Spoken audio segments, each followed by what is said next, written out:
कल हम लोगों ने डायोड के साथ आर लोड पढ़ा था, आर एल लोड और आर सी लोड पढ़ा था ना। ठीक है, अब हम लोग पावर इलेक्ट्रॉनिक्स में मूव करते हैं। मतलब वो भी पावर इलेक्ट्रॉनिक्स ही था, बट वहाँ पे आउटपुट वोल्टेज कंट्रोल नहीं था ना।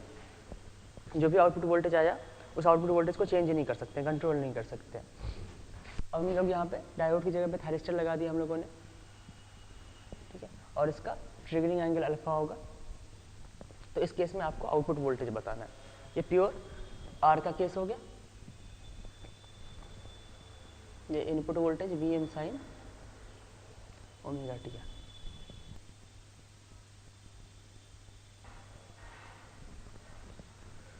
वी आउटपुट वोल्टेज का ग्राफ हम इस शेप का कहेंगे अगर यहाँ पे डायोड लगा होता, थायरिस्टर नहीं लगा होता।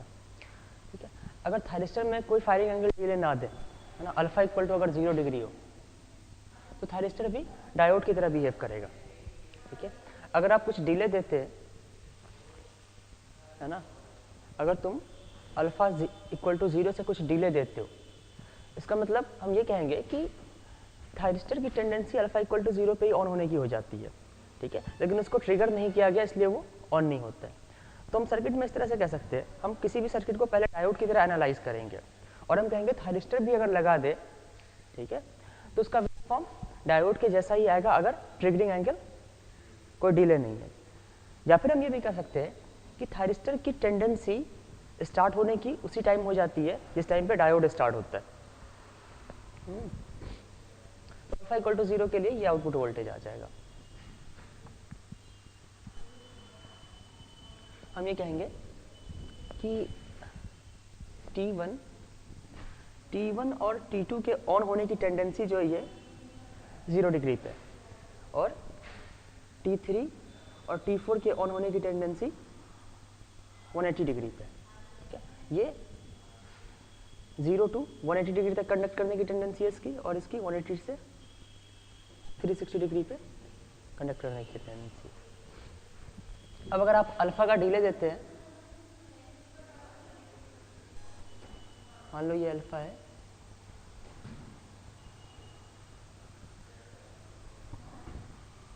ठीक है, अगर अल्फा पे T1 को ट्रिगर किया गया है तो आउटपुट वोल्टेज T1 और T2 को अल्फा पे ट्रिगर किया गया तो आउटपुट वोल्टेज यहां से स्टार्ट होगा।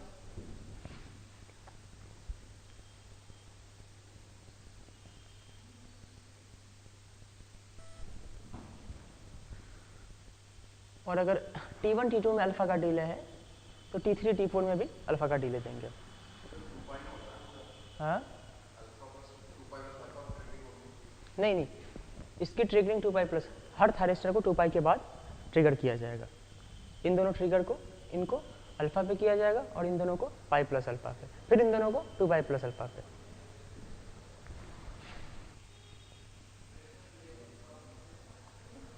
इस ड्यूरेशन में T1 और T2 कंडक्ट करेंगे, इस ड्यूरेशन में T3 और T4 कंडक्ट करेंगे। ये ड्यूरेशन अल्फा है।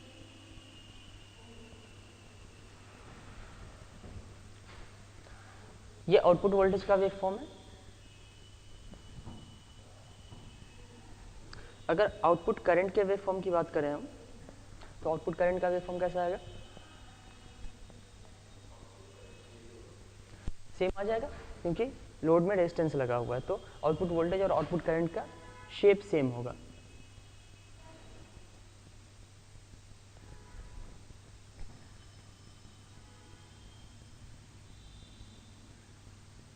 और ये पीक हो जाएगा Vm divided by R।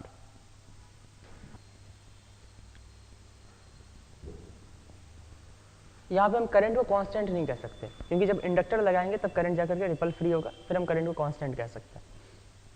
Okay, इसमें मैं एक क्वेश्चन पूछता हूँ, अगर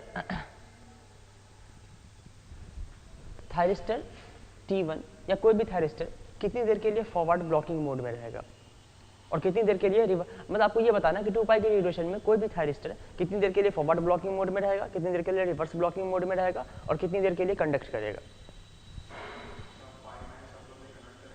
पाई माइनस अल्फा के लिए कोई भी थायरिस्टर है, ये पाई माइनस अल्फा के लिए कंडक्ट कर रहा है,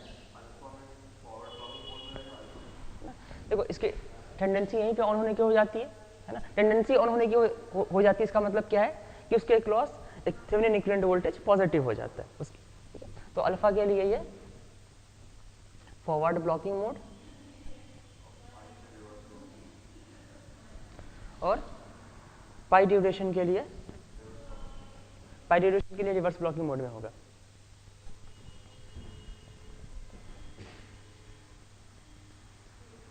रिवर्स ब्लॉकिंग मोड।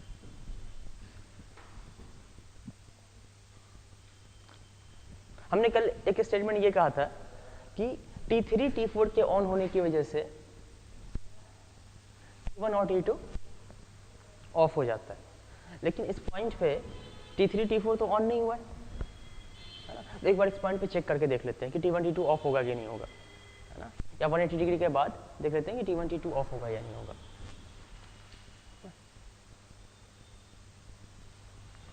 180 डिग्री से पहले T3 T4 तो ऑन नहीं था। इस पॉइंट की अगर हम बात करें, इस पॉइंट पे T3 T4 ऑन नहीं था ना, और इसको ट्रिगर भी नहीं किया गया, तो इसके ऑन होने का तो कोई सवाल ही नहीं उठता। यहाँ पे T3 T4 ऑफ है, मैं इस पॉइंट पे T3 T4 को ऑफ कर देता हूँ। अब यहाँ पे T1 और T2 के अक्रॉस वोल्टेज क्या होगा? T1 और T2 के पूरे कॉम्बिनेशन के अक्रॉस वोल्टेज क्या हो जाएगा? देखो यहाँ पे कोई थायरिस्टर शॉर्ट नहीं है, तो T1 के अक्रॉस तुम एक स्विच के अक्रॉस वोल्टेज नहीं पता लगा सकते, है ना, क्योंकि ये यहाँ से T1 का एनोड तो A से कनेक्टेड है, लेकिन इसका कैथोड किससे कनेक्टेड है? यहाँ पे आउटपुट वोल्टेज है ना। तो आप एक काम करें कि T1 और T2 के कॉम्बिनेशन के क्रॉस वोल्टेज चेक कर लो, है ना। तो V T1 T2 क्या हो जाएगा? ये सीरीज कॉम्बिनेशन हो गया ना, तो V T1 T2 equal to क्या हो जाएगा? VAB, है ना। और 180 डिग्री के बाद VAB क्या हो रहा है? नेगेटिव। तो V T1 T2 के क्रॉस नेगेटिव वोल्टेज होगा, तो ये यहाँ पे नेचुरली ऑफ हो जाएगा, अपने आप ही ऑफ होगा। ओके, ठीक है। नेक्स्ट अब अच्छा, यहाँ पे अब एवरेज आउटपुट वोल्टेज पता लगा सकते हो, क्योंकि आउटपुट की पोलैरिटी सिंगल पोलैरिटी का वोल्टेज है, तो यहाँ पे हम एवरेज आउटपुट वोल्टेज कैलकुलेट करेंगे। तो V not average equal to हम लिखेंगे ये पाई से ही पीरियोडिक है, 1/पाई 0 to पाई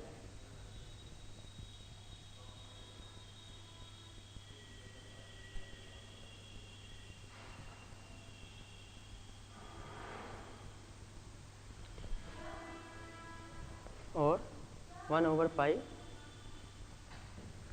0 से अल्फा के बीच में कोई वोल्टेज नहीं है, तो इसको हम अल्फा से लेकर के पाई तक इंटीग्रेट करेंगे।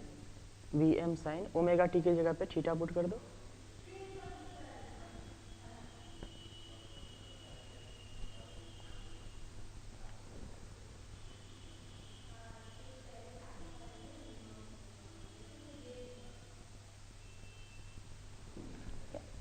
Vm by pi 1 plus cos alpha, average output voltage.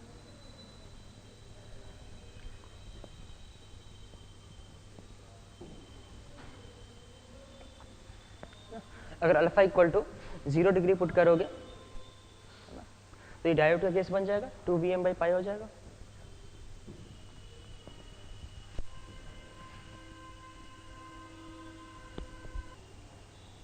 Next RL load के लिए करते हैं।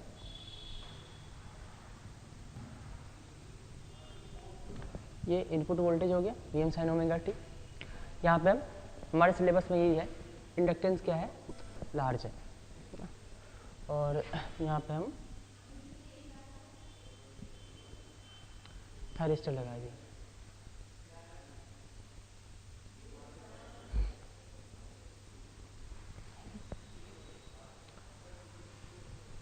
अब यहाँ हमने कल डायोड के केस में RL लोड पढ़ा था, है ना। डायोड के केस में हमने ये प्रूव किया था कि एवरेज आउटपुट वोल्टेज क्या है? पॉजिटिव होगा, है ना, करंट का कंटिन्यूअस कंडक्शन पॉसिबल है। तो यहाँ पे भी अगर आप अल्फा 90 डिग्री से कम रखें या फिर अल्फा आप 90 डिग्री से ज़्यादा भी रखें, अगर 180 डिग्री से कम रखें अल्फा, है ना, तो इस केस में भी एवरेज आउटपुट वोल्टेज जो होगा ये पॉजिटिव होगा। खैर उस केस को उतना डिटेल में नहीं करना है, ठीक है। तुम्हारे को कभी भी ये चेक करना हो कंटिन्यूअस कंडक्शन होगा कि नहीं होगा, तो पहले तुम कंटिन्यूअस कंडक्शन मान लो और उसी कंडीशन को वैलिडेट करके देखो। तो मैं यहाँ पे मान के चल रहा हूँ कि कंटिन्यूअस कंडक्शन होगा, अगर चेक करना होगा तो चेक कर लेंगे।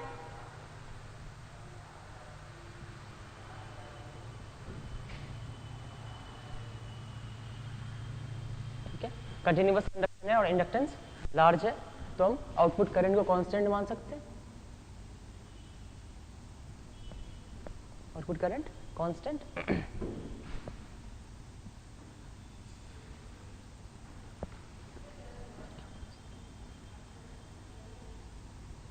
ओके, तो सबसे पहली बात यह कि आउटपुट करंट कांस्टेंट है, करंट को तो फ्लो होना ही है, यहाँ पे हमेशा करंट फ्लो होगा ही होगा, आई नोट, इसको कोई नहीं रोक सकता है। अब अगर यहाँ पे करंट फ्लो हो रहा है तो जाहिर सी बात है या तो करंट यहाँ से आ रहा होगा या फिर करंट यहाँ से आ रहा होगा, ये भी श्योर है, या तो T1 से फ्लो कर रहा होगा या फिर T3 से। और अगर यहाँ पे आई नॉट करंट है तो यहाँ पे भी आई नॉट करंट होगा, तो ये आई नॉट करंट या तो इस पाथ से जाएगा या फिर इस पाथ से जाएगा। तो हम ये कह सकते हैं कि किसी भी टाइम पे दो थायरिस्टर को कंडक्ट करना ही पड़ेगा, है ना, एक इस करंट को पाथ देने के लिए, दूसरा इस करंट को पाथ देने के लिए। ओके, अब यहाँ पे थायरिस्टर में करंट किस तरह से फ्लो हो सकता है?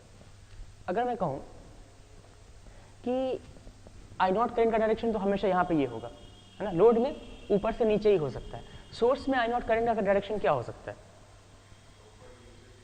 ऊपर भी हो सकता है, नीचे भी हो सकता है। यहाँ पे हम और भी कुछ ऑब्जर्वेशन लेंगे। जब भी T1 और T2 कंडक्ट कर रहा होगा, है ना, यहाँ पे डायरेक्शन फिक्स है, इस डायरेक्शन को लेकर के जब भी T1 और T2 कंडक्ट करेगा, सोर्स में करंट का डायरेक्शन क्या आएगा? ऊपर की तरफ आएगा, या फिर हम ऐसे कहें कि B to A आएगा, है ना। और हम ऐसे भी कह सकते हैं, सोर्स में अगर आप ये पॉजिटिव रेफरेंस ले रहे हो तो सोर्स में करंट का रेफरेंस मैंने बता रखा है ना, नेगेटिव टू पॉजिटिव की तरफ लेते हैं, तो ये मैं IS का रेफरेंस ले रहा हूँ। तो हम ये कहेंगे जब भी T1 और T2 कंडक्ट करेगा, सोर्स में करंट का जो डायरेक्शन होगा वो रेफरेंस के साथ होगा, है ना। और जब भी T3 T4 कंडक्ट करेगा, अगर T3 T4 कंडक्ट कर रहा है तो यहाँ पे करंट इस तरह से जाएगा ना, यहाँ पे इस तरह से जाएगा, तो करंट जाहिर सी बात है यहाँ से आएगा। करंट अगर यहाँ से आ रहा है तो करंट ऊपर से नीचे की तरफ फ्लो होगा। तो हम ये कहेंगे कि जब भी T3 T4 कंडक्ट करेगा, सोर्स में करंट का डायरेक्शन अपोजिट टू रेफरेंस होगा। ओके, ये बात समझ में आ गई। और ओके, एक और पॉसिबिलिटी है, अगर T3 T2 कंडक्ट कर जाए, ये भी तो पाथ दे देगा लोड करंट को, है ना, एक ये भी पॉसिबिलिटी हो सकती है। ये देखेंगे कब होगा पॉसिबल। अगर T2 T3 भी कंडक्ट कर जाए तो यहाँ से भी करंट फ्लो हो जाएगा। ओके, और हमने कल ये देख रखा है कि जब भी T1 T2 कंडक्ट करेगा, आउटपुट वोल्टेज क्या आएगा? ये पॉइंट सोर्स का पॉजिटिव रेफरेंस, सॉरी लोड का पॉजिटिव रेफरेंस सोर्स के पॉजिटिव रेफरेंस से कनेक्ट हो जाएगा। तो हम ये कहेंगे कि अगर T1 T2 कंडक्ट कर रहे हैं, है ना, इसमें बहुत सारे ऑब्जर्वेशन हम लोग ले सकते हैं। T1 T2 अगर कंडक्ट कर रहा है, सबसे पहले आउटपुट वोल्टेज क्या आ जाएगा? VAB, है ना। सोर्स करंट क्या हो जाएगा? है ना, हम इसको सोर्स करंट को I नॉट लिखेंगे, पॉजिटिव का मतलब सीधे सीधे I नॉट लिख दिया मैग्नीट्यूड। उसके बाद VT3 इक्वल टू VT4 क्या हो जाएगा? VBA। ये सारे ऑब्जर्वेशन ले सकते हैं। VBA, जब भी T3 T4 कंडक्ट करेगा, V not equal to VBA हो जाएगा, comma source current equal to minus I not, comma VT1 equal to VT2 equal to VAB होगा।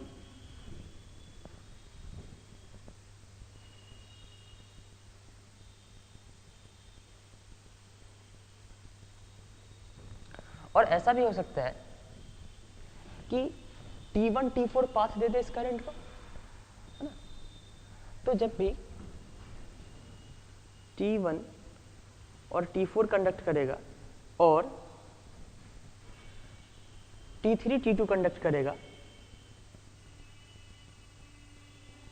तो इस केस में आउटपुट वोल्टेज क्या आ जाएगा, इस केस में आउटपुट वोल्टेज 0 आ जाएगा। अगर हम इसको आइडियल माने, कोई वोल्टेज ड्रॉप नहीं है, V नॉट इक्वल टू 0 आएगा। और मैंने ये भी कह दिया आपको कि यहाँ पे कंटिन्यूअस कंडक्शन हो रहा है, तो इन तीन पॉसिबिलिटी में से कोई एक पॉसिबिलिटी होनी है, क्योंकि करंट को तो फ्लो होना ही है और यही तीन पॉसिबिलिटी करंट की फ्लो होने की।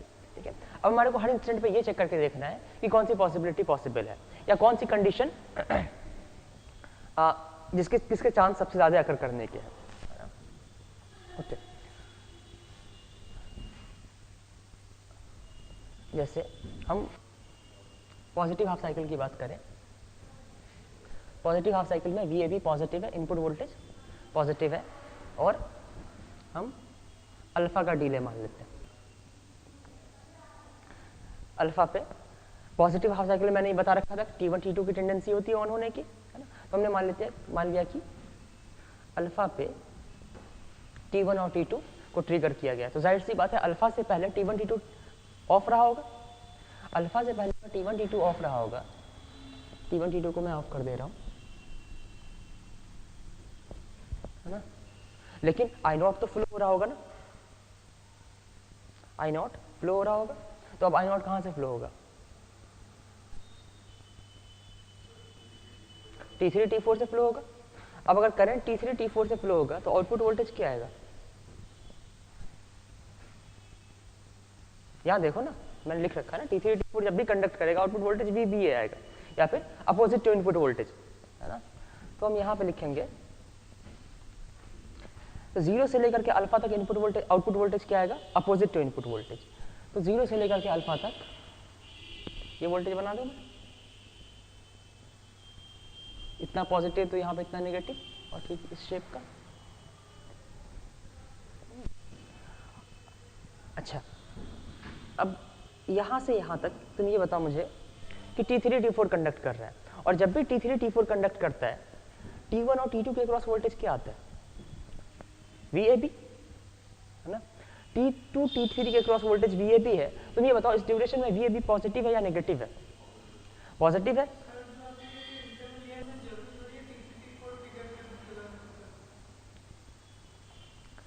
जरूरी नहीं है T1 T3 T4, लेकिन मैंने अगर जरूरी नहीं है तो T3 T4 भी ऑफ रहेगा, है ना। तो आपके कंटिन्यूअस कंडक्शन का अजम्पशन तो वैलिड नहीं है ना, मैंने पहले कंटिन्यूअस कंडक्शन का अजम्पशन ले रखा है, तो दोनों में से कोई एक कंडक्ट करेगा ही। और ये तुम्हें जो अभी क्वेश्चन है ना, ये एक साइकिल के बाद तुम्हें खुद ही पता चल जाएगा कैसा क्यों होगा, अभी पता चल जाएगा।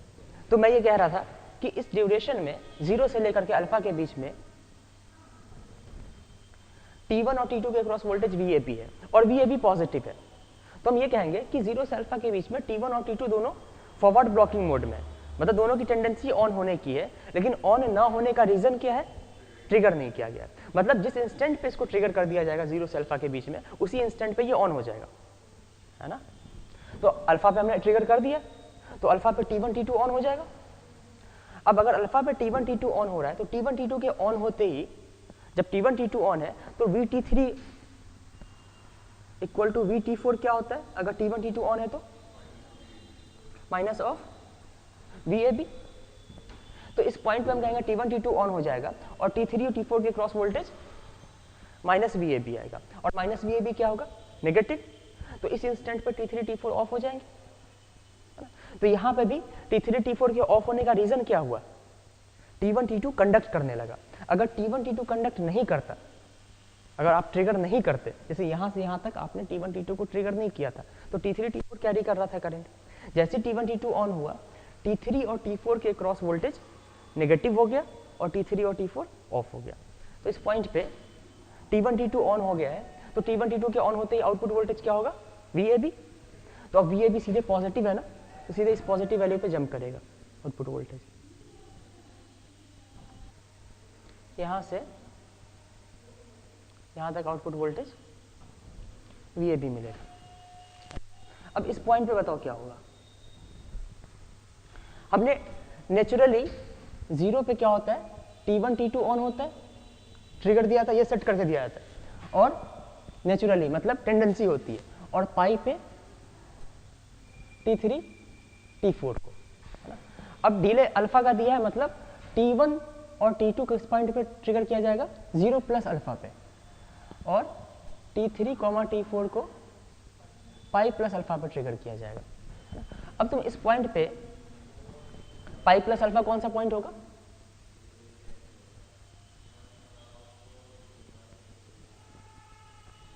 ये पॉइंट पाई प्लस अल्फा है। तो T3 T4 को इस पॉइंट पे ट्रिगर किया जाएगा।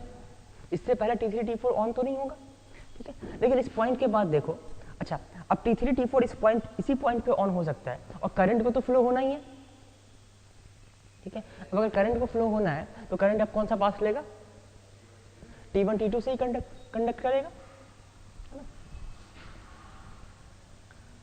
ठीक है। तो करंट अगर T1 T2 से कंडक्ट करेगा, अभी इससे कंडक्ट कर रहा था करंट, ये ऑफ है ना।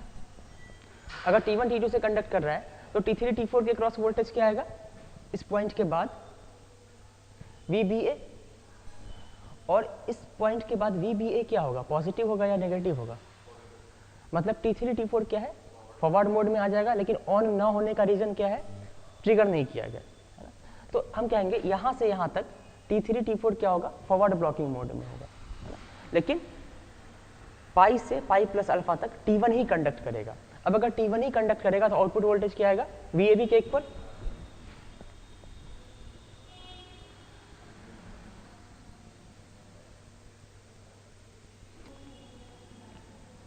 ठीक है। अब इस पॉइंट पे T3 T4 को कंडक्ट कर दिया गया, फॉरवर्ड ब्लॉकिंग मोड में था, स्विचिंग कर दी गई, तब आउटपुट वोल्टेज क्या हो जाएगा, इस पॉइंट के बाद माइनस ऑफ VAB, है ना। माइनस ऑफ VAB का मतलब ये वोल्टेज सीधे पॉजिटिव होगा,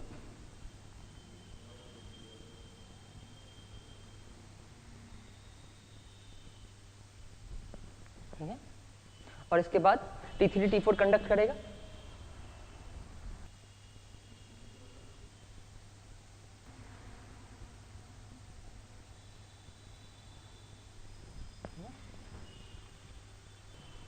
और ये इस तरह से। तो अब आपको ये नेगेटिव वोल्टेज क्यों मिल रहा है, इसका रीजन समझ में आ रहा होगा।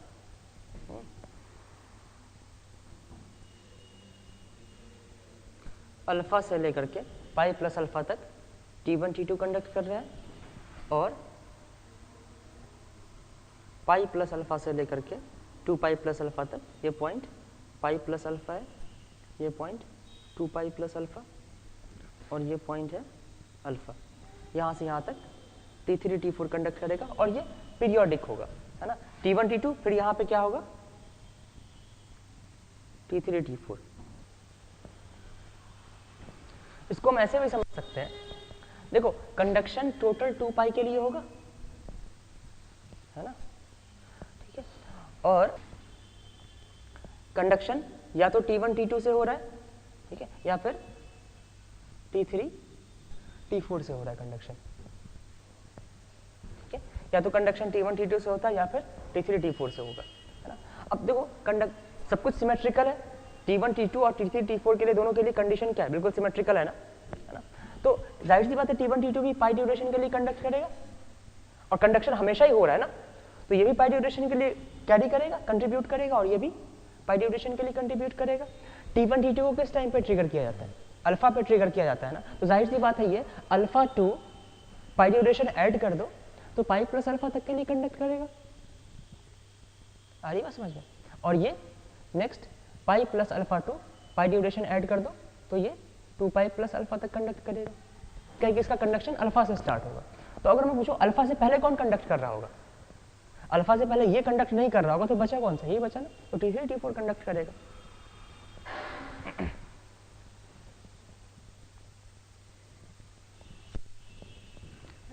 अब यहाँ पे एवरेज आउटपुट वोल्टेज का फॉर्मूला पता लगा लो, क्योंकि ये AC टू DC कन्वर्टर है ना, तो हम हमेशा एवरेज आउटपुट वोल्टेज का फॉर्मूला पता करेंगे।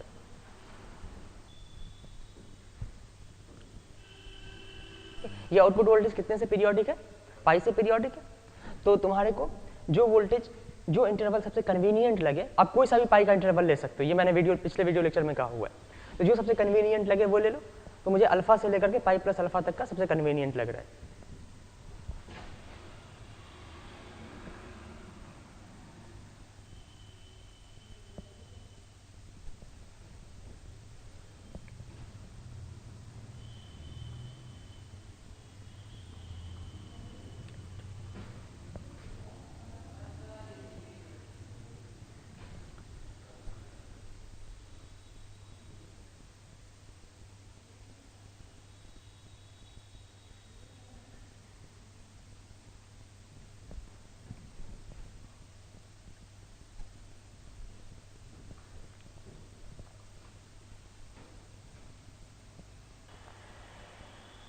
ठीक है, average output voltage 2Vm by pi cos alpha आ जाएगा। ओके अब हमने एजम्पशन लिया था कंटिन्यूअस कंडक्शन का, तो आई नॉट एवरेज क्या होना चाहिए, ग्रेटर देन 0 होना चाहिए, है ना। तो अब आई नॉट एवरेज का फॉर्मूला क्या आ जाएगा,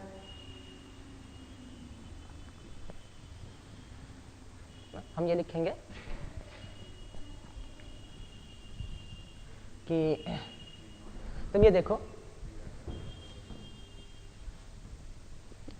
ये पॉजिटिव और ये नेगेटिव है ना, तो हम कन्वर्टर के बाद ये पॉजिटिव ये नेगेटिव का एक सोर्स लगा दें, पॉजिटिव नेगेटिव का ये डीसी सोर्स हो गया ना, और इसकी वैल्यू होगी 2Vm by pi cos alpha.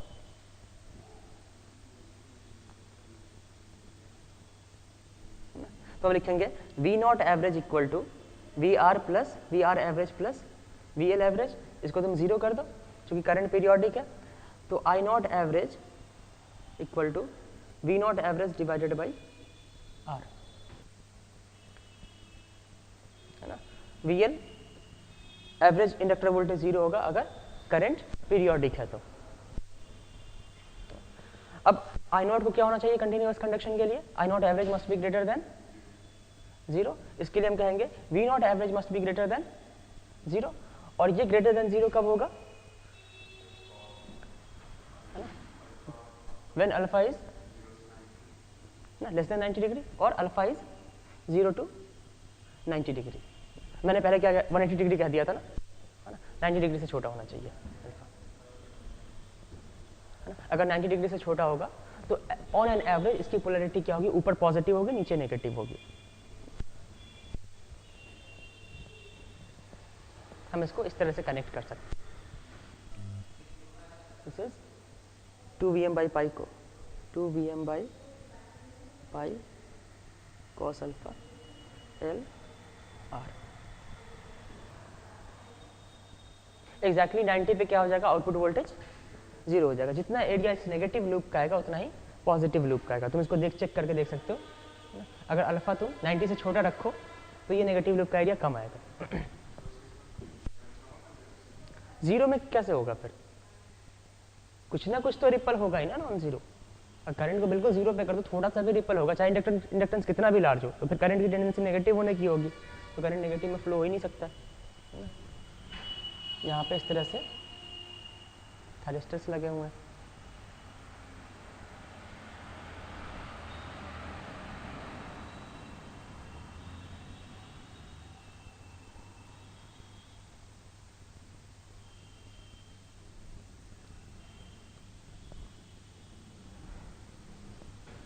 ठीक है, अब हम आई नॉट का ग्राफ बनाते हैं। तो आउटपुट करंट का तो ग्राफ बना रखा है हमने, है ना। अब सोर्स करंट का ग्राफ बनाते हैं और थायरिस्टर करंट का ग्राफ देखते हैं।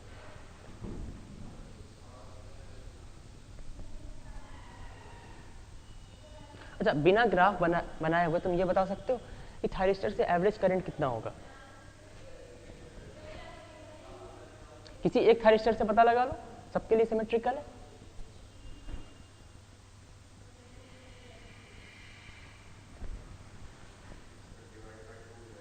है ना। आई नॉट करंट कितने ड्यूरेशन के लिए फ्लो हो रहा है, पाई ड्यूरेशन के लिए, और आई नॉट पे करंट कांस्टेंट है, तो एरिया हो जाएगा I naught into pi divided by total duration 2 pi, है ना। तो I thyristor average equal to क्या होगा, आई नॉट बाई 2, है ना। बिना ग्राफ बनाए हम पता लगा सकते हैं। अगर मैं पूछूं कि सोर्स से एवरेज करंट क्या होगा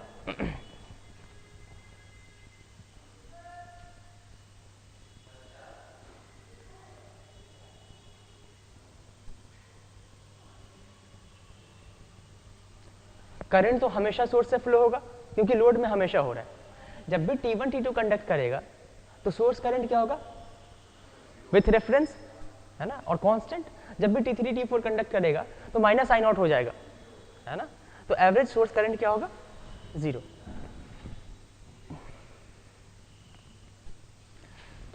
लेकिन फिर मैंने वही बताया, ये AC साइड है ना, यहाँ पे जो दो साइड है बिल्कुल अलग अलग है, ये DC साइड है और ये AC साइड है। और ये जो अरेंजमेंट है ये यही काम ही कर रहा है, AC को DC में कन्वर्ट कर रहा है। तो यहाँ पे DC करंट की DC वैल्यू इंपॉर्टेंट नहीं है ना, यहाँ पे करंट की AC वैल्यू इंपॉर्टेंट है। तो अगर मैं पूछूं कि तो यहाँ पे हम RMS करंट पता लगाएंगे, तो सोर्स से RMS करंट की वैल्यू क्या होगी, I सोर्स एवरेज 0 हो गया, I सोर्स RMS क्या होगा। ठीक है, हम लोग अब सोर्स करंट का ग्राफ बना लेते हैं। √2I0 क्यों होगा,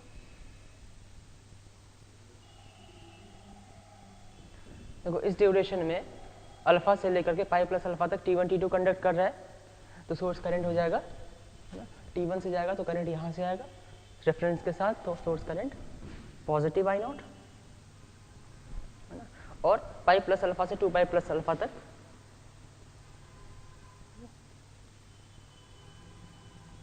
सोर्स से करंट इंस्टेंट है, सोर्स में कोई इंडक्टर नहीं लगा हुआ है ना, और फिर 0 से लेकर अल्फा तक करंट कहाँ पे होगा, नेगेटिव। तुम्हारे को अगर RMS वैल्यू पता लगाना है तो तुम इसका, अब सोर्स करंट कितने से पीरियोडिक है, 2 पाई से पीरियोडिक है ना, तो तुम पाई plus alpha 2 sorry 0 plus alpha 2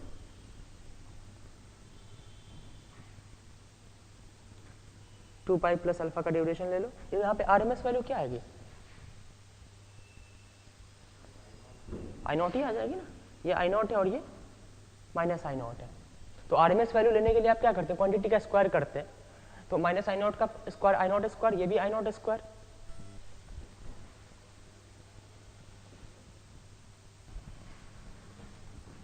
I source RMS equal to हो जाएगा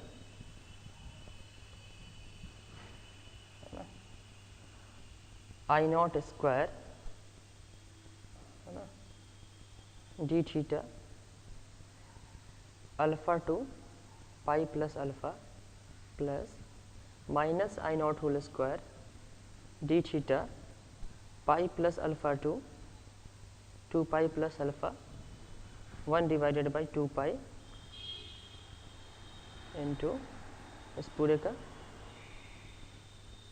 रूट। ये प्रोसीजर से कर रहा हूँ लेकिन ये करने की जरूरत नहीं है ना, कांस्टेंट है तो I0 स्क्वायर ड्यूरेशन पाई, ये भी I0 स्क्वायर ड्यूरेशन पाई, तो I0 स्क्वायर इंटू 2 पाई से 2 पाई कैंसिल, और I0 स्क्वायर का रूट I0 आ जाएगा।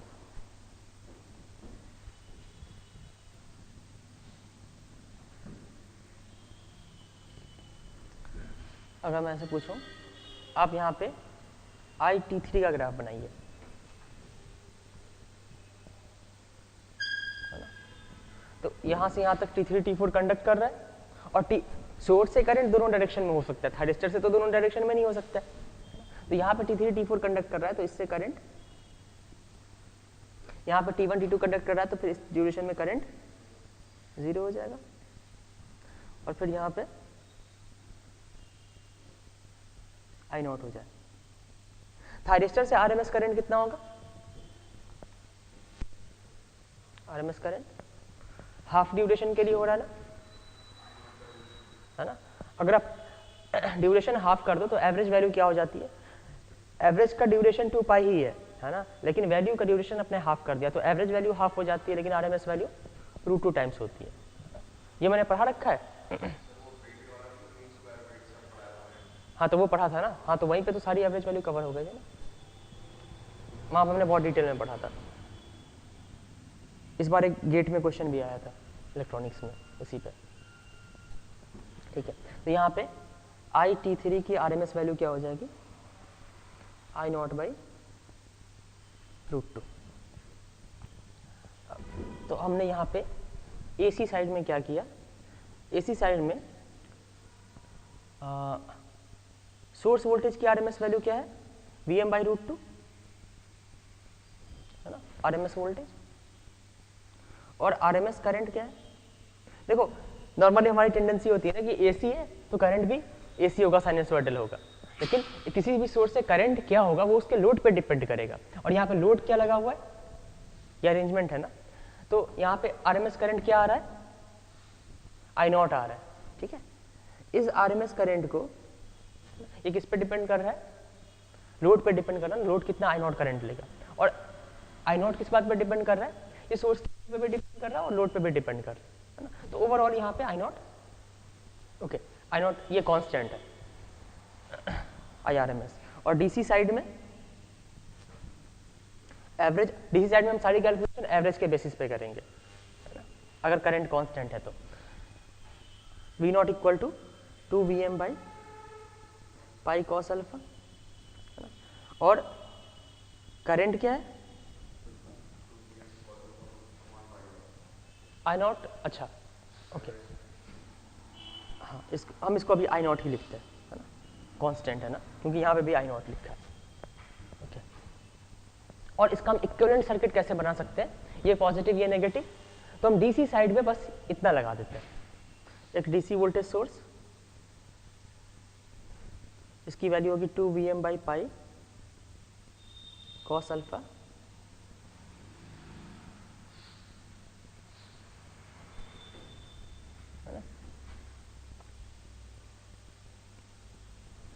अब मैं यहाँ पे एक बाउंड्री बना रहा हूँ, हमारा ये कन्वर्टर अरेंजमेंट है, ये एसी साइड है और ये डीसी साइड है। तो ये बताओ कि ये कन्वर्टर अरेंजमेंट डीसी साइड में कितना पावर दे रहा है।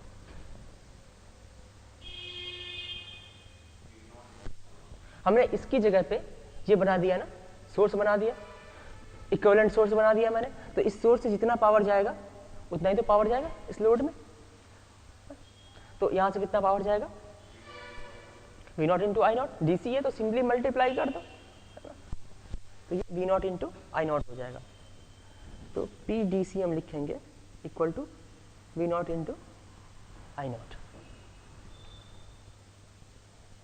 ओके। और ये मान लो रेजिस्टेंस यहाँ पे R है, P DC equal to V not into I not, ठीक है। हमने ये V not into I not लिख दिया तो ऑब्वियसली रेजिस्टेंस का सारा पावर आ ही गया ना, और ये रेजिस्टेंस के पावर के इक्वल ही होगा। V नॉट की value 2Vm by pi cos alpha into I not, ठीक है। ये डीसी पावर हो गया। अच्छा, ये थायरिस्टर पावर जनरेट तो नहीं कर सकता, ये पावर कहाँ से आएगा, एसी से आएगा। तो एसी जितना पावर देगा ना ही ये एब्जॉर्ब कर रहा है, अगर मैं आइडियल डायोड मान लूँ तो कोई लॉस नहीं होगा। जितना पावर ये एसी इस कन्वर्टर अरेंजमेंट को दे रहा है उतना ही पावर ये कन्वर्टर अरेंजमेंट डीसी को देगा, है ना। तो एसी पावर जो इसको मिल रहा है वो इक्वल होना चाहिए, है ना। अब एसी पावर क्या होगा, यहाँ पे तो एसी है ना, तो पावर इक्वल टू आप क्या लोगे, डीसी में जो भी पावर आएगा ये एक्टिव पावर आएगा ना, तो यहाँ पे हम एक्टिव पावर का फॉर्मूला लगाएंगे ना। एक्टिव पावर इक्वल टू क्या आ जाएगा, V R M S into I R M S into cos phi. तो हम यहाँ पे लिखेंगे P A C equal to V R M S I R M S into cos, इसको मैं 5 लिखूँ, और कॉस 5 को हम लिखेंगे, इसको मैं सोर्स पावर फैक्टर कह सकता हूँ, source power factor,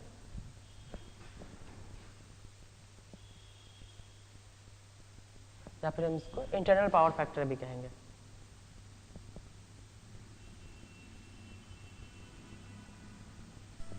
internal power factor IPF।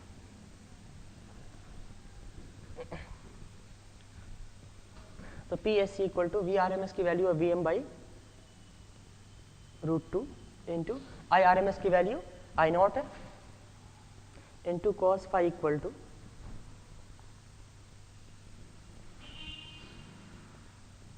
ये आ जाएगा PDC के इक्वल, और PDC है 2VM by pi cos alpha into I not. तो यहाँ से आई नॉट और आई नॉट कैंसिल हो जाएगा, ये अननोन है ना, इसलिए हम कैलकुलेट कर लेते हैं। Cos phi is equal to Vm से Vm कैंसिल, ये आ जाएगा 2√2 cos alpha divided by pi, cos phi equal to internal power factor आएंगे, इंटरनल पावर फैक्टर।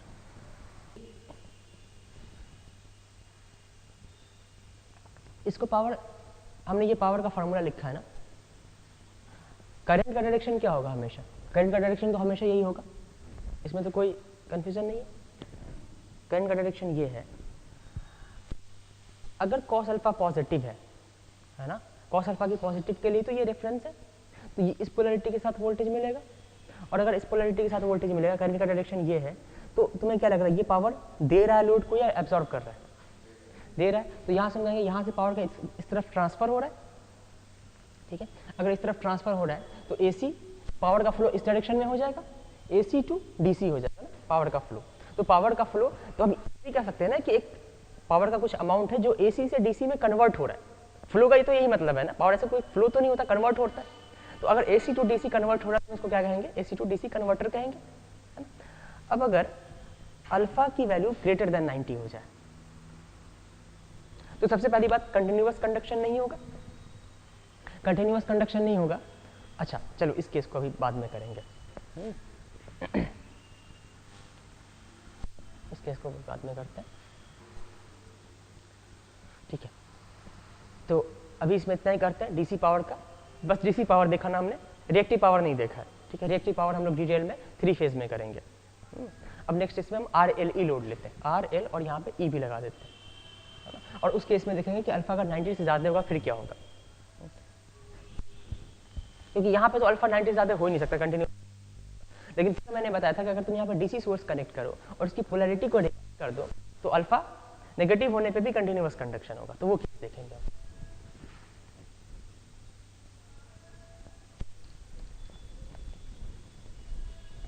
तो RLE लोड के लिए पहले खुद से ट्राई करो, ग्राफ कैसा आएगा, कंटिन्यूअस कंडक्शन की कंडीशन क्या होनी चाहिए, और DC power, AC power, power factor angle सब कुछ कैलकुलेट करो।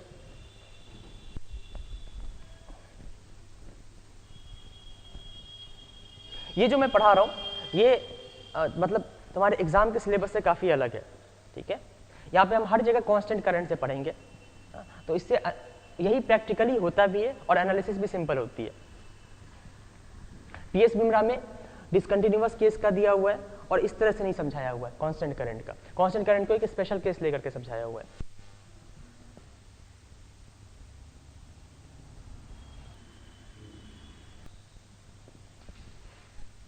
फिर से हम आउटपुट करंट कांस्टेंट मानते हैं, इंडक्टेंस लार्ज है, और कंटिन्यूअस कंडक्शन मान के इसकी कंडीशन को हम वैलिडेट करेंगे। फिर से कंटिन्यूअस कंडक्शन है तो कंडक्शन 2 पाई के लिए होना है, तो पाई ड्यूरेशन के लिए T1 T2 कंट्रीब्यूट करेगा और नेक्स्ट पाई के लिए T3 T4, है ना। नेचुरल कंडक्शन T1 T2 का नेचुरल ट्रिगरिंग जो होती है इसकी 0 पे होती है, तो अल्फा डी के साथ इसकी ट्रिगरिंग होगी अल्फा पे, तो ये कंडक्ट करेगा अल्फा टू पाई प्लस अल्फा, और T3 T4 की ट्रिगरिंग होगी अल्फा पे, तो ये कंडक्ट करेगा पाई प्लस अल्फा टू पाई प्लस अल्फा, ठीक है। अब ये चीज बहुत आसान लग रही होगी,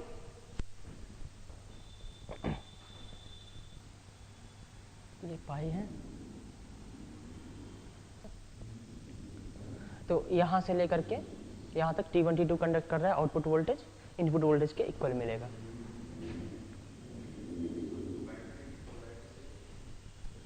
हाँ इसमें क्या गलत है, क्यों, कंटिन्यूअस कंडीशन के लिए वैलिडेट करके देखो ना, पहले मान लें कि कंटिन्यूअस कंडीशन फिर वैलिडेट करके देखेंगे। यहां से लेकर के पाई प्लस अल्फा तक input voltage, sorry output voltage input voltage के इक्वल कर दो सीधे।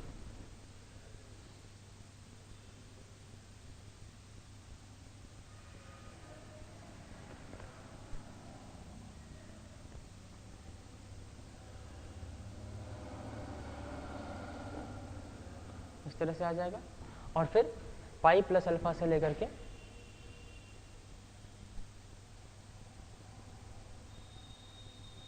ये 2 पाई प्लस अल्फा है, यहाँ से यहाँ तक आउटपुट वोल्टेज इनपुट वोल्टेज का अपोजिट आएगा, है ना? क्यों? यहाँ से यहाँ तक कौन कंडक्ट कर रहा है? T3 T4 कंडक्ट कर रहा है, तो आउटपुट वोल्टेज इनपुट वोल्टेज के अपोजिट आएगा। तो ये आ जाएगा, जो भी इनपुट वोल्टेज है उसका ठीक अपोजिट कर दो।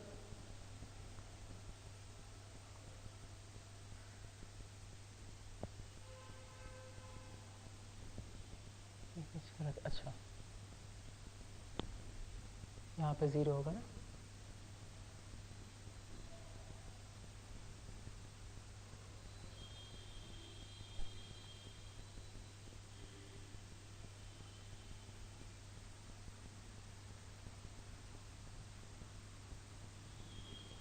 इस तरह से ये रिपीट होगा। अगर आपको 0 से लेकर अल्फा के बीच में बनाना है तो 0 से अल्फा के बीच में कैसा होगा? जैसा 2 पाई से लेकर के 2 पाई प्लस अल्फा के बीच में, वैसा ही 0 से लेकर 0 से अल्फा के बीच में होगा।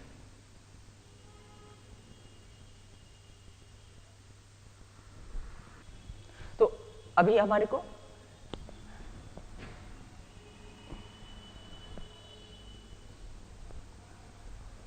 हम आउटपुट वोल्टेज हमेशा इस टर्मिनल के क्रॉस लेंगे।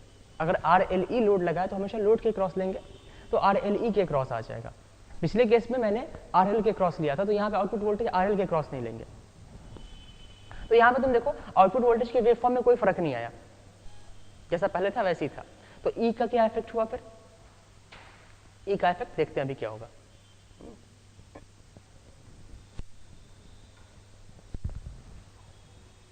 ठीक है, अब DC पावर क्या हो जाएगा? या फिर पहले एवरेज वोल्टेज पता लगाते हैं और फिर कंडीशन फॉर कंटिन्यूअस कंडक्शन। तो यहाँ पे एवरेज वोल्टेज अभी भी क्या आएगा? V not equal to 2Vm by pi cos alpha. Average voltage 2Vm by pi cos alpha. और एवरेज करंट, अब यहाँ पे एवरेज करंट क्या होगा? ये हमने कल किया था, यह आ जाएगा V not average minus E divided by R, है ना? और I को ग्रेटर देन 0 होने के लिए V not minus E, this must be greater than 0, so V not average must be greater then E। तो हम लिखेंगे 2Vm by pi cos alpha must be greater then E। अब हमारे को यहाँ पे E का इफेक्ट दिख रहा है ना? तो ठीक है, अब यहाँ पे अल्फा की कंडीशन आ जाएगी। अल्फा कितना से ज़्यादा होना चाहिए, या नहीं अल्फा से कम, अल्फा की जो वैल्यू होगी वो कम होना चाहिए कॉस अल्फा ज़्यादा करने के लिए। ओके, और तुम्हारे को ये भी दिख रहा होगा कि ठीक है, तो अब ई का इफेक्ट ये भी है ना, ई के आने से क्या हो गया? एवरेज आउटपुट करंट की वैल्यू कम हो गई ना, पहले ये ई नहीं था। ओके, अब डीसी पावर अगर हम कैलकुलेट करें, P D C equal to क्या आ जाएगा? या तो तुम सीधे करो एवरेज आउटपुट वोल्टेज में करंट से मल्टीप्लाई कर दो, या फिर तुम ऐसा भी कर सकते हो कि रेजिस्टेंस में पावर पता लगा लो और इसमें पावर पता। ओके, तो इस बार हम इस तरह से करते हैं। रेजिस्टेंस में पावर क्या आ जाएगा? I not square into R. ठीक है, अगर आई कांस्टेंट है तो simply I not square into R हो जाएगा, और अगर आई वेरिंग है तो हम I R M S square into R लेंगे। ठीक है, कभी भी हम पावर नहीं लिखेंगे, power equal to I average square into R नहीं लिखेंगे अगर आई वेरिंग है तो। इफ आई इज वेरिंग तो हम P इक्वल टू ये नहीं लिख सकते। ठीक है, हम P इक्वल टू लिखेंगे average value of I square into are.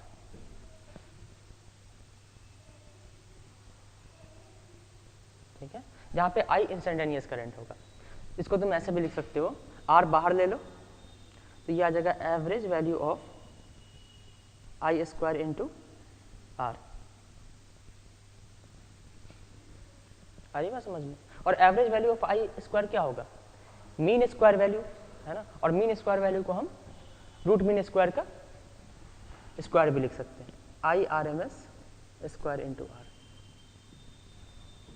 Actually power जो हम कैलकुलेट करते हैं वो हमेशा एवरेज पावर कैलकुलेट करते हैं, तो इंस्टेंटेनियस पावर होता है I स्क्वायर इंटू R, उसका हम बस एवरेज ले रहे हैं।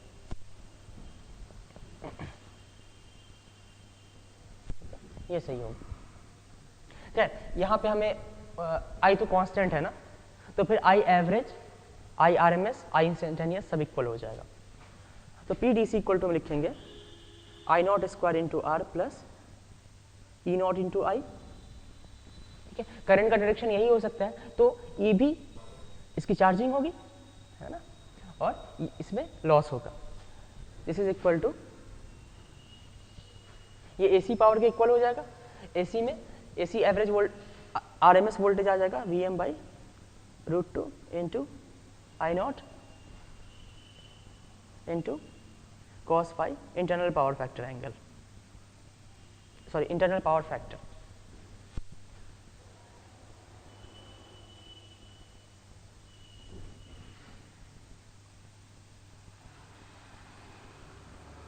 तो यहाँ से आ जाएगा I not into R plus E is equal to VM by root 2 into internal power factor.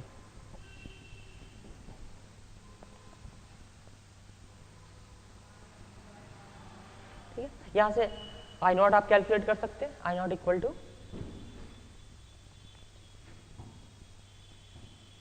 है ना I नॉट, हाँ वही 2 VM by pi cos alpha minus E not by, तो I नॉट आप पहले कैलकुलेट कर लेंगे, अगर R और E नॉट दिया हुआ है तो यहाँ से भी इंटरनल पावर फैक्टर आ जाएगा। हाँ हाँ वो पहले आप ऐसे भी कर सकते हैं ना, वो सेम ही आ जाएगा। तुम यहाँ पे I not square R plus E into I not ना पुट करके सीधे average output voltage into I भी तो कर सकते हो ना, तो एवरेज आउटपुट वोल्टेज का सीधे सीधे फार्मूला रख दो, आ जाएगा।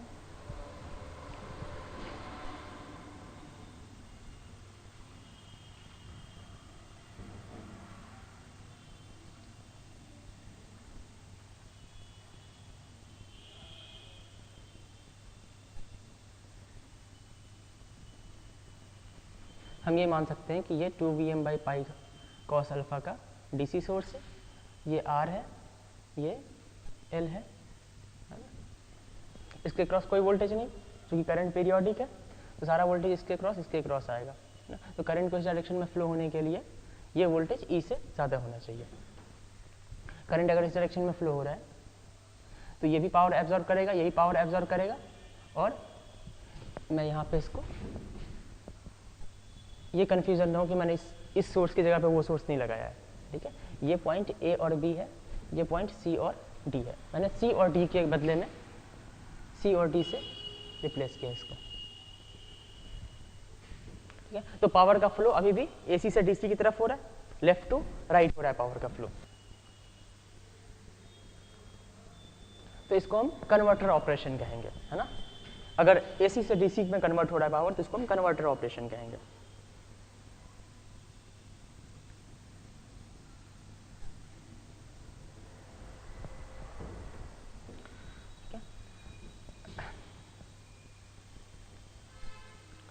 अब मैं दूसरा ऑपरेशन पढ़ा रहा हूँ, inverter operation.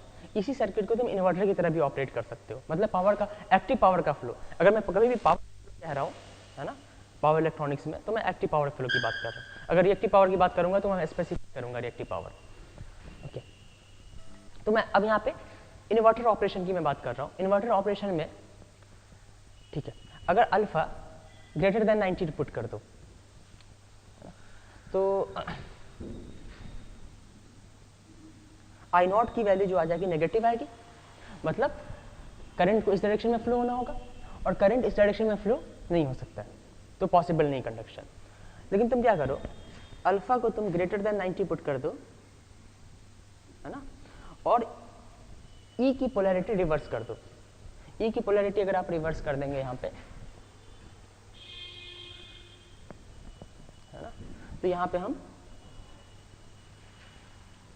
Minus E not लिखेंगे,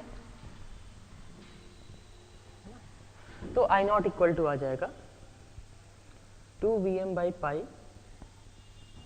cos alpha plus I E not या फिर ई डिवाइडेड बाई आर, है ना, और यहाँ पे अल्फा ग्रेटर देन 90 है,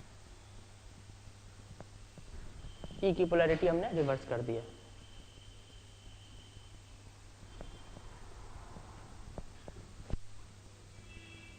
ठीक है, अब अल्फा ग्रेटर देन 90 है तो ऑब्वियसली ये क्वांटिटी नेगेटिव होगी, है ना, और ये पॉजिटिव, तो आई नॉट को अभी भी पॉजिटिव होना है, तो आई नॉट को पॉजिटिव होने के लिए इसका जो मैग्नीट्यूड है वो ई से कम होना चाहिए। हम ये इस तरह से मैनेज कर सकते हो ना, इसका मैग्नीट्यूड ई से कम होना चाहिए।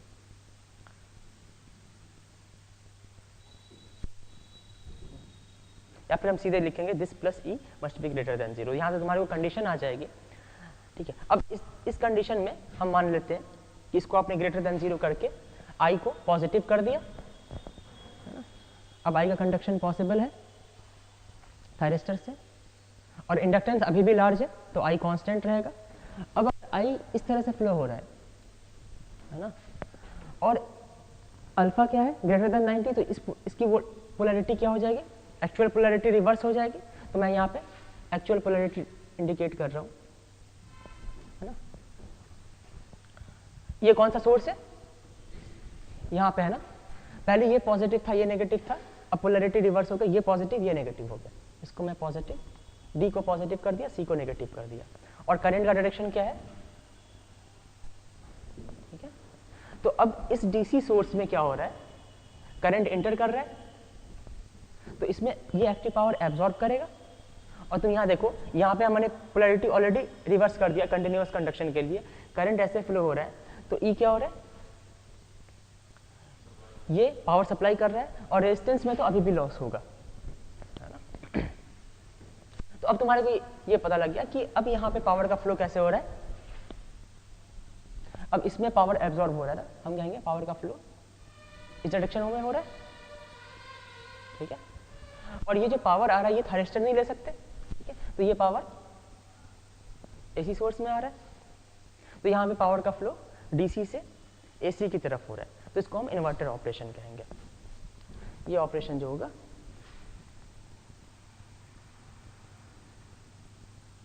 Inverter operation.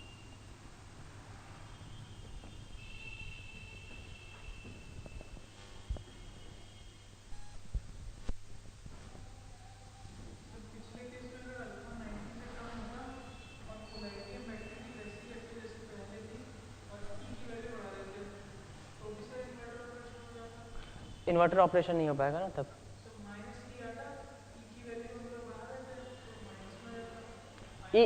ई को तुम पिछले केस में अल्फा ग्रेटर देन 0 है, तुम देखो ना अल्फा ग्रेटर देन 0 है, ठीक है, नहीं हम मैं अभी कुछ कह नहीं रहा हूँ, देन 0 है तो यहाँ पॉजिटिव यहाँ नेगेटिव, फिर ई की पोलैरिटी कैसे है,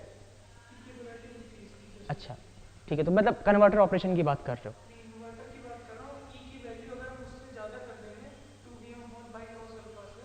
तो कंटिन्यूअस कंडक्शन होगा ही नहीं फिर, ओके ठीक है। इसमें अब इन्वर्टर ऑपरेशन में पावर बैलेंस कैसे लगेगा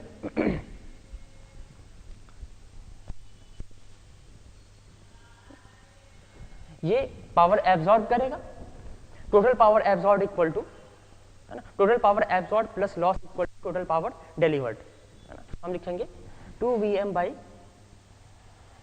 पाई cos alpha into I not, है ना। ये पावर एब्जॉर्ब करेगा equivalent DC source plus I not square into R power loss, और पावर सप्लाइड क्या हो जाएगा E not into E into I not.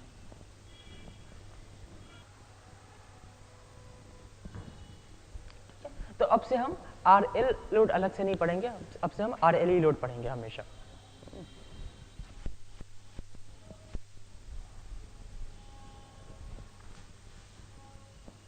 यहाँ पे अभी भी वही केस होगा, थायरिस्टर कितनी देर के लिए फॉरवर्ड ब्लॉकिंग मोड में होगा, अल्फा जितना डिले है उतनी देर के लिए, अभी तक हम ये जानते हैं जितना भी डिले करो उतनी देर के लिए फॉरवर्ड ब्लॉकिंग मोड में होगा। लेकिन ये 3 फेज में वैलिड नहीं है, ठीक है, हमेशा वैलिड नहीं है, वो हम 3 फेज में देख लेंगे। ओके, और पाई ड्यूरेशन के लिए तो कंडक्ट करना ही है क्योंकि 2 पाई पूरा करना है, और बाकी के लिए रिवर्स ब्लॉकिंग मोड में हो जाएगा। ठीक है, अब हम इसमें फ्री व्हीलिंग डायोड लगाते हैं, जैसे हाफ कंट्रोल कन्वर्टर में फ्री व्हीलिंग डायोड लगाया था, यहाँ पर भी फ्री व्हीलिंग डायोड लगाते हैं। इसको सी और डी टर्मिनल मान लो, यहाँ पे एक फ्री व्हीलिंग डायोड लगा देते हैं, इसको मैं कलर कर देता हूँ थायरिस्टर से डिफ्रेंशिएट करने के लिए।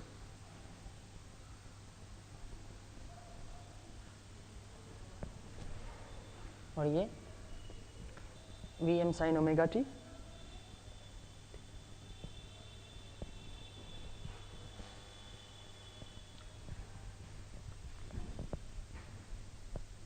ठीक है।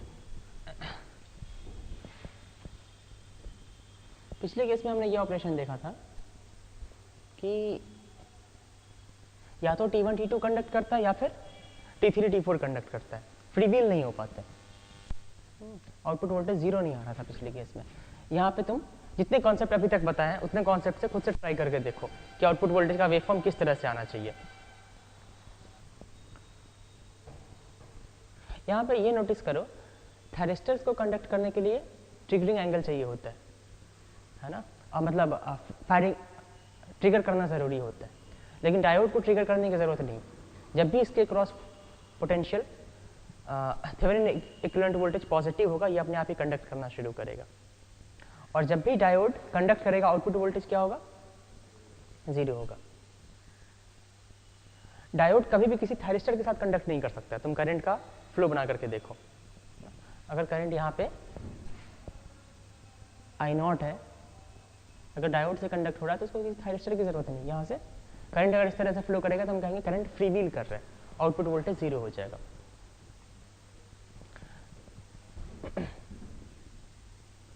यहाँ पे हम अपनी एनालिसिस अल्फा से स्टार्ट करेंगे।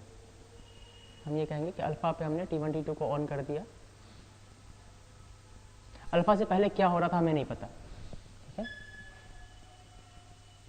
अल्फा से पहले क्या हो रहा था ये हमें नहीं पता है, लेकिन हम अल्फा से एनालिसिस से स्टार्ट करेंगे और 2 पाई तक जाएंगे।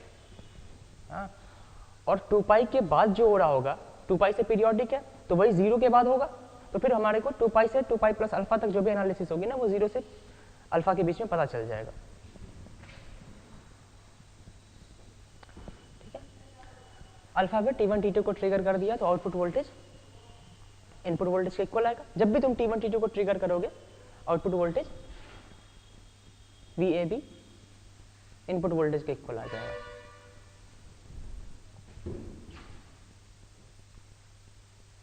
तो हम यहाँ से लेकर के, अच्छा इसमें हम जितने भी क्रूशियल पॉइंट्स हैं ना, हमारे को अभी तो वेवफॉर्म एग्जैक्टली पता नहीं, वहाँ पे वेट करेंगे। जैसे इसमें यहाँ से अगर आप VAB बनाना शुरू करोगे तो क्रूशियल पॉइंट कौन सा लग रहा है, पाई पे, अच्छा π/2 पे, चलो तो π/2 पे भी चेक करके देखेंगे। π/2 इसलिए नहीं क्योंकि यहाँ पे इनपुट वोल्टेज क्या पॉजिटिव है, पूरे में पॉजिटिव है।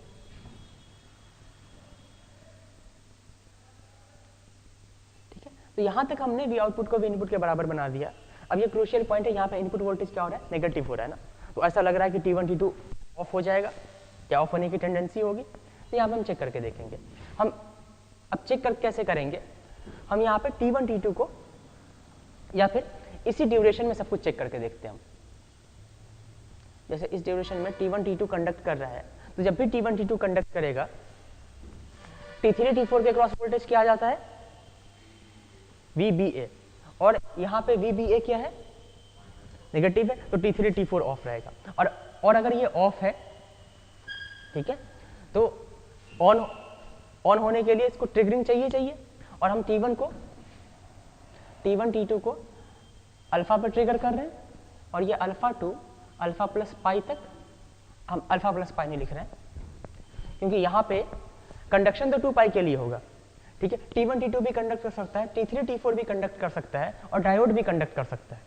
तो पाई और पाई का डिस्ट्रीब्यूशन तो नहीं होगा, पाई ड्यूरेशन और पाई ड्यूरेशन का डिस्ट्रीब्यूशन नहीं होगा, तो हम यहाँ पे पाई ड्यूरेशन नहीं कह सकते, हम बस ये कहेंगे कि अल्फा के बाद ये कंडक्ट करेगा, कितनी देर के लिए कंडक्ट करेगा हमें नहीं पता, और T3 T4 ये पाई प्लस अल्फा के बाद कंडक्ट करेगा, और ये भी नहीं पता कितनी देर के लिए कंडक्ट करेगा।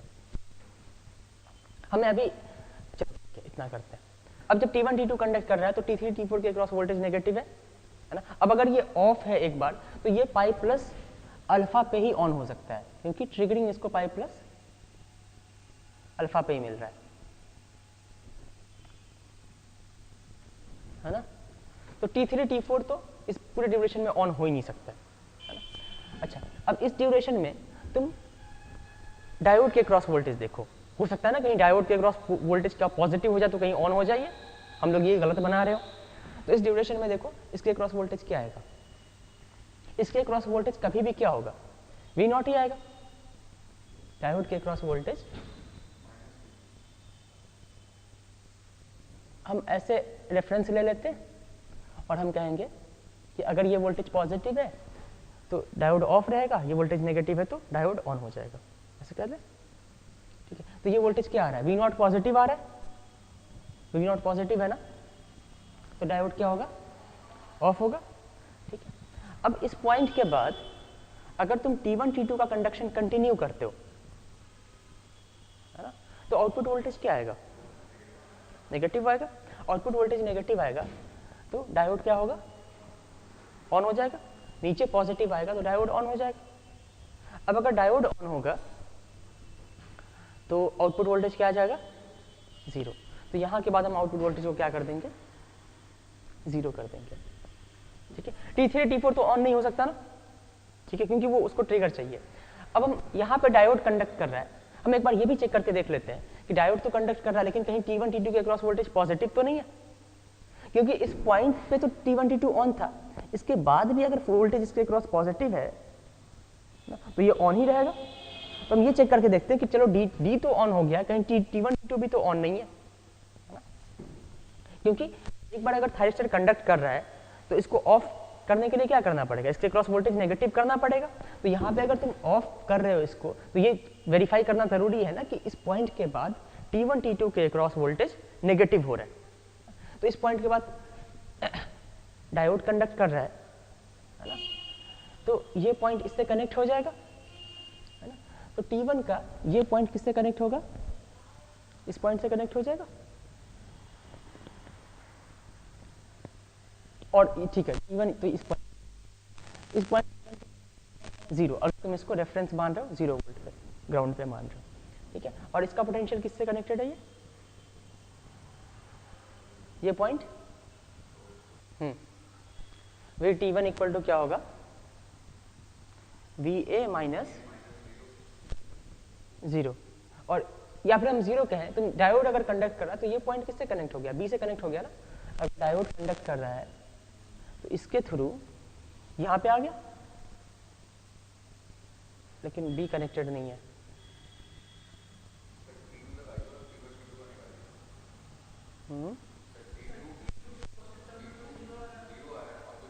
T1 T2 के क्रॉस पता लगा लेते हैं, कंपोजिट स्विच के क्रॉस पता लगा लेते हैं है ना। V T1 T2 अगर एक स्विच के क्रॉस नहीं पता लगा पा रहे हो तो कंपोजिट स्विच के क्रॉस क्या आ जाएगा,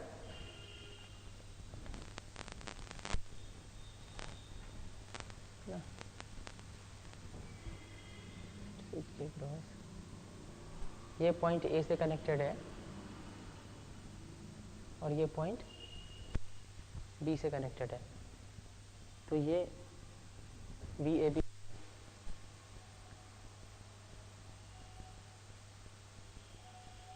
ठीक है ना। ये VAB कैसे, ये हमेशा आएगा या ऐसा हो सकता है कभी VAB ना आए, वही मैं पूछ रहा हूँ। VAB तुम्हें लग रहा है नहीं आएगा, ठीक है, तो ये बताना आसान है कैसे आ जाएगा। अगर लग रहा होता तो ये बताना मुश्किल था कि कैसे नहीं आएगा हमेशा, ठीक है। VAB तुम ऐसे लगा लो, तुम मूव करना शुरू करो, यहां से यहां जाओगे तो क्या हो जाएगा, VAB का गेन, VAB का गेन। ठीक है, यहाँ पे वोल्टेज क्या हो जाएगा, माइनस VT1, हम लिखेंगे माइनस VT, हम लिखेंगे VT1 plus VT2 equal to VT1 T2 लिख सकते हैं, है ना। अब तुम यहाँ से मूव करो, तुम्हारे को T2 पे आना है ना, ठीक है। तो अब देखो डायोड तो शॉर्ट है ना, तो डायोड के थ्रू आ सकते हो, कोई वोल्टेज ड्रॉप नहीं होगा। तो अब तुम इस पॉइंट पे आ गए हो, फिर यहाँ पे माइनस VT2, ठीक है, और तुम फिर वापस आ गए, तो ये आ जाएगा VT1 T2 equal to VAB। लेकिन हाँ,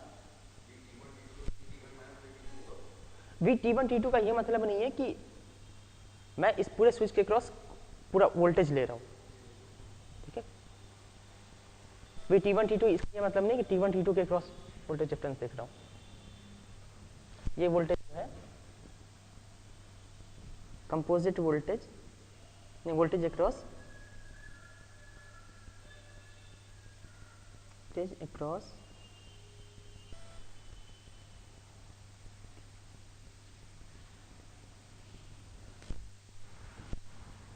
ठीक है।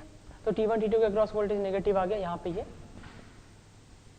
ऑफ होगा, ठीक है। यहाँ पे अच्छा, अब अगर डायोड ऑन नहीं होगा तो आप ये काम नहीं कर सकते हो, ठीक है। और आउटपुट वोल्टेज के क्रॉस आओगे तो पता नहीं आउटपुट वोल्टेज क्या है ना, ठीक है। अब यहाँ पे तुम्हारे को ये पता लगाने में थोड़ी डिफिकल्टी हुई है ना, तो इसका मैं एक दूसरा तरीका बता रहा हूँ कैसे हम पता लगाएंगे। इसका एक आसान तरीका मैं बता रहा हूँ कि कौन कंडक्ट करेगा, है ना। ये डिसाइड करना है आपको, T1 T2 एक ऑप्शन है, T3 T4 दूसरा ऑप्शन है, और डायोड तीसरा ऑप्शन है। इसमें डिसाइड करना है कंडक्ट कौन करेगा, क्योंकि कंडक्शन तो होना ही है, कंटिन्यूअस कंडक्शन हमने माना हुआ है, ठीक है। तुम्हारे को ये देखना है, तुम C और D टर्मिनल के क्रॉस वोल्टेज बनाओ,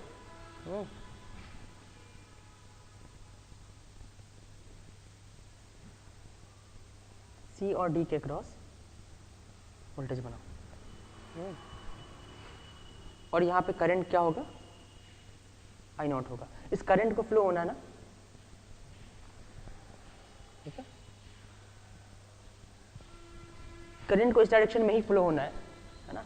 अगर ये पॉजिटिव और ये नेगेटिव है तो इस वोल्टेज की वजह से, और ये वोल्टेज क्या मिलेगा ये थायरिस्टर डिसाइड करेंगे कौन सा थायरिस्टर कंडक्ट कर रहा है।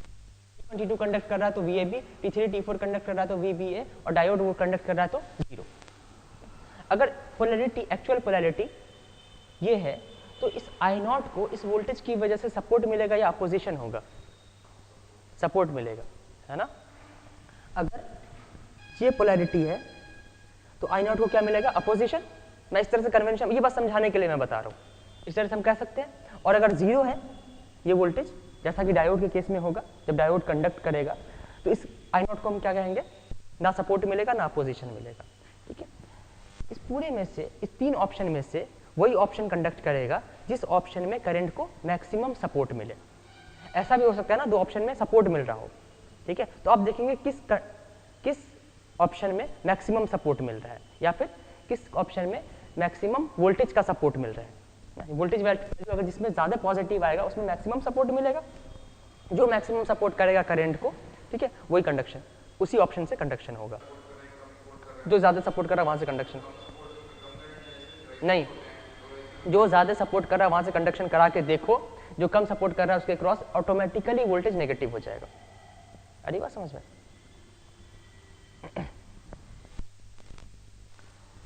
ये कन्वेंशन समझ में आया। अगर अपोजिशन है और एक केस में 0 मिल रहा है तो किसको चूज करोगे, यहाँ 0 मिल रहा है, अपोजिशन मिनिमम होना चाहिए, सपोर्ट मैक्सिमम होना चाहिए। तो अब इस कन्वेंशन का यूज हम इसका यूज करके 3 फेज कन्वर्टर को बहुत आसानी से पढ़ सकते हैं, है ना। और यहाँ पे भी बहुत आसानी से, अभी मैं कंपेयर करके बता दूंगा कैसे आसान है।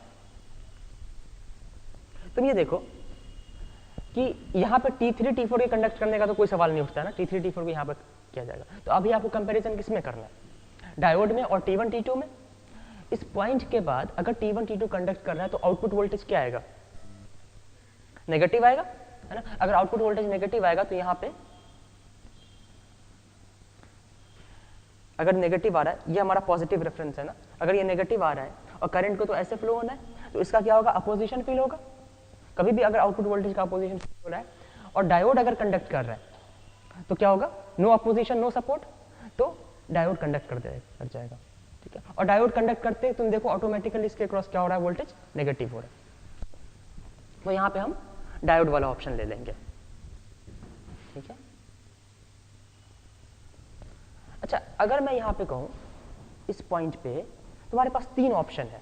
मान लो कि यहाँ पे डायोड लगा हुआ था, ये डिले नहीं दिया है कुछ भी। अगर T3 T4 कंडक्ट करते पॉइंट के बाद तो आउटपुट वोल्टेज क्या मिलता, पॉजिटिव मिलता। T3 T4 कंडक्ट करेगा तो आउटपुट वोल्टेज -VAB मिलता है। तो अब तीनों में से मोस्ट प्रीफर्ड कौन सा होता है, T3 T4। मतलब इस पॉइंट के बाद जिस पॉइंट पे भी T3 T4 के कंडक्ट करने की पॉसिबिलिटी है वहां पे T3 T4 डायोड से छीन लेगा कंडक्शन, है ना।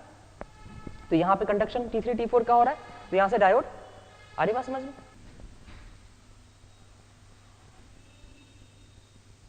तो इस पॉइंट के बाद output voltage T3 T4 conduct करेगा और आउटपुट वोल्टेज हो जाएगा -VAB।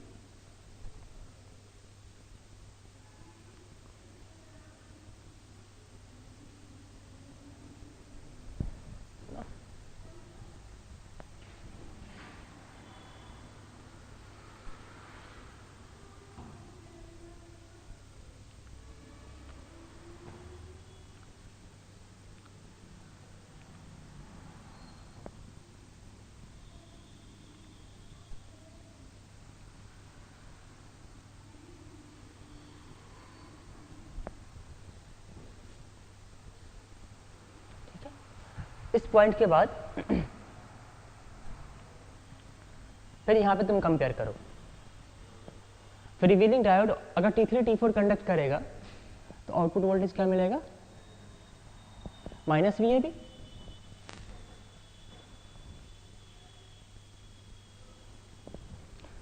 T3 T4 अगर कंडक्ट करेगा तो आउटपुट वोल्टेज -VAB मिलेगा और -VAB के मिलने से आउटपुट वोल्टेज नेगेटिव हो जाएगा। तो नेगेटिव के ऊपर फ्रीव्हीलिंग डायोड प्रीफर्ड होगा, है ना। और फ्रीव्हीलिंग डायोड के ऊपर भी T1 T2 प्रीफर्ड होगा, है ना। लेकिन T1 T2 को फिर से कब ऑन किया गया है, 2π + अल्फा पे, है ना। तो इसको 2π + अल्फा का वेट करना पड़ेगा।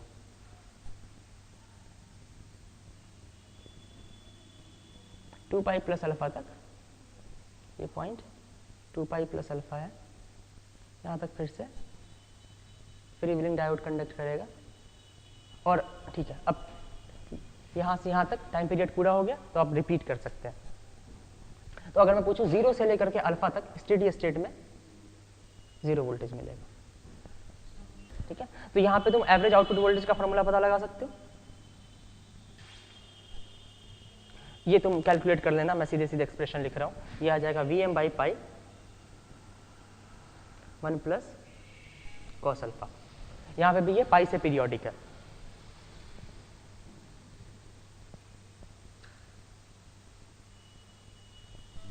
और जब फ्रीव्हीलिंग डायोड नहीं है तो क्या आता था, 2Vm/π cos अल्फा। ये 1 नहीं रहता था। दोनों में वैल्यू किसकी ज्यादा होगी, 2Vm/π cos अल्फा, और इसमें इसकी वैल्यू ज्यादा होगी, क्योंकि कम कितना है, Vm/π cos अल्फा कम है। और यहाँ पे 1 की जगह तुम cos अल्फा कर दो तो सेम आ जाएगा। तो 1 और cos अल्फा में कौन ज्यादा होगा, 1 ज्यादा है ना, तो ये वोल्टेज ज्यादा होगा, ठीक है। अब इसमें ये बताओ, इन्वर्टर ऑपरेशन हो सकता है या नहीं हो सकता है। इन्वर्टर ऑपरेशन के लिए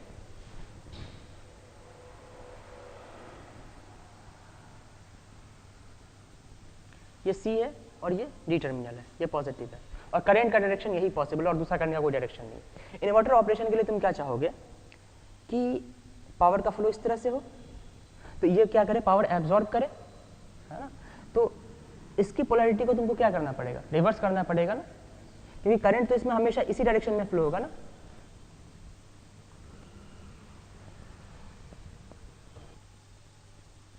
ठीक है ना, तो इसकी पोलैरिटी को रिवर्स करना पड़ेगा।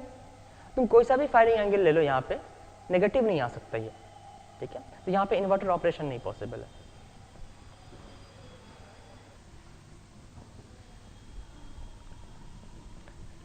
डायोड अब कोई भी थायरिस्टर कितनी देर के लिए कंडक्ट कर रहा है, पहले पाई ड्यूरेशन के लिए कंडक्ट कर रहा था, है ना। अब कितनी देर के लिए कंडक्ट कर रहा है, पाई माइनस अल्फा के लिए सारे थायरिस्टर, है ना।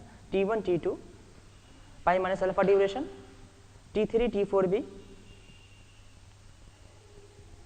पाई माइनस अल्फा ड्यूरेशन, और 2 पाई के टाइम पीरियड में फ्री व्हीलिंग डायोड 2 बार कंडक्ट करता है 2 अल्फा के लिए। फ्री व्हीलिंग डायोड 2 अल्फा के लिए, और तीनों को ऐड करो तो ये 2 पाई हो जाएगा।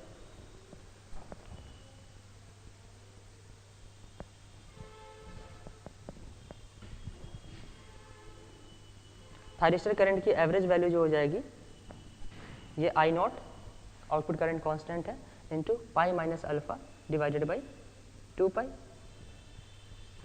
है ना। आई थायरिस्टर की आरएमएस वैल्यू ये आई T1 T2 हो जाएगा,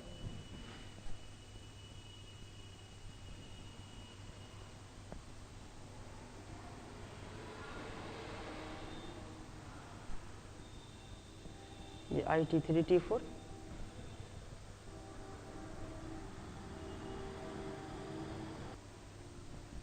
मैंने एक ही ग्राफ में आई T1 T2 आई T3 T4 बना दिया। इसका मतलब आई T1 T2 यहाँ पे 0 होगा।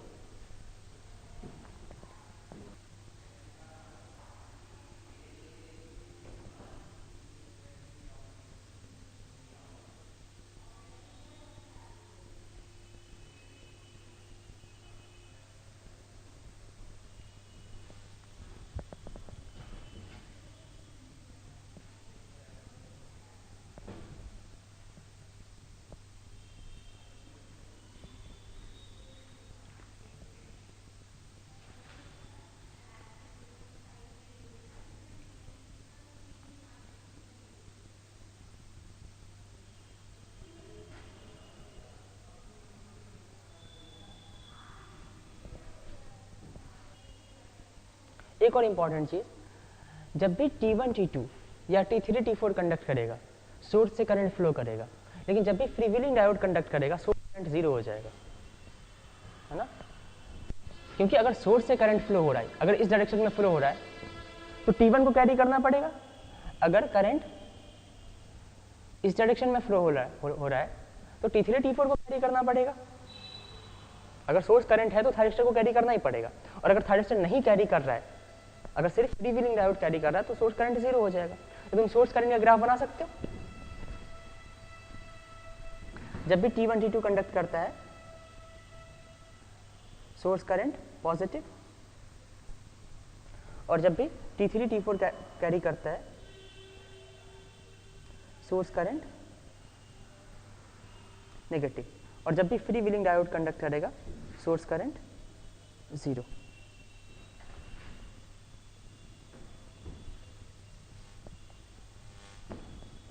तो यहाँ से सोर्स करंट पॉजिटिव और नेगेटिव सेम ड्यूरेशन के लिए है, तो आई सोर्स की एवरेज वैल्यू 0 हो जाएगा। वैसे भी एसी साइड में हमें एवरेज वैल्यू नहीं कैलकुलेट करना होता है, और आई सोर्स आरएमएस वैल्यू जो हो जाएगी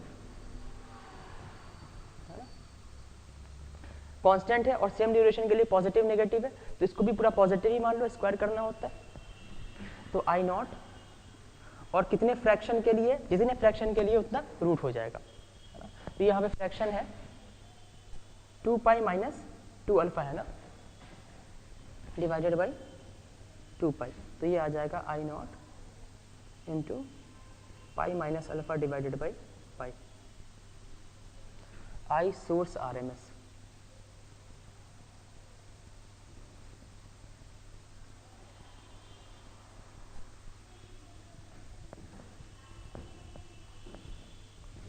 नेक्स्ट क्लास में इसके वेरिएशन करेंगे। इस डायोड को हटा करके यहाँ पे एक डायोड लगा देंगे, है ना, दोनों में डायोड लगा देंगे, यहाँ दोनों डायोड लगा देंगे, तो फिर देखेंगे कैसा वेव फॉर्म आ रहा है।